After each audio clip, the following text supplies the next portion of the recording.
पढ़ा स्वशासन व्यवस्था द्वारा अतका पढ़ा बटले अलीपुरद्वार रहीमाबाद चाय बगान में 26 जनवरी 2024 के गणतंत्र दिवस कर उपलक्ष्य में पढ़ा सम्मेलन राखल गेलक, जेकर में संविधान कर ऊपर चर्चा कर साथ आदिवासी मनकर सामाजिक, धार्मिक और पारंपरिक संस्कृति रूढ़ी प्रथा कर ऊपर विशेष चर्चा होलक। एकरे साथ ही निःशुल्क नेत्र जांच शिविर कर आयोजन भी करल जाए रहलक।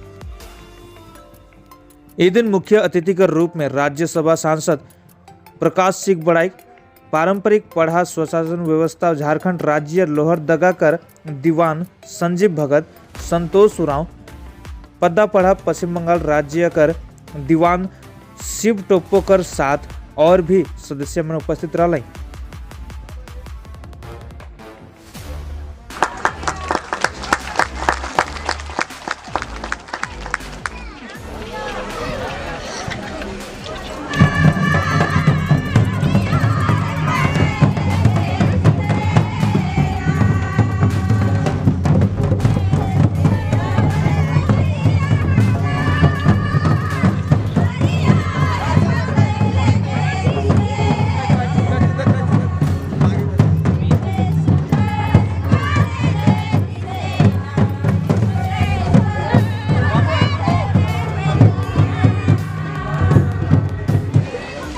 पढ़ा सम्मेलन कल्चर प्रोग्राम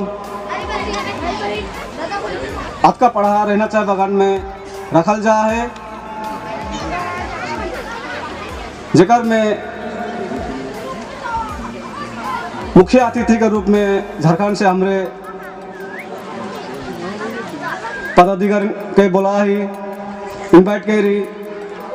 तो आज हमरे गणतंत्र दिवस में संविधान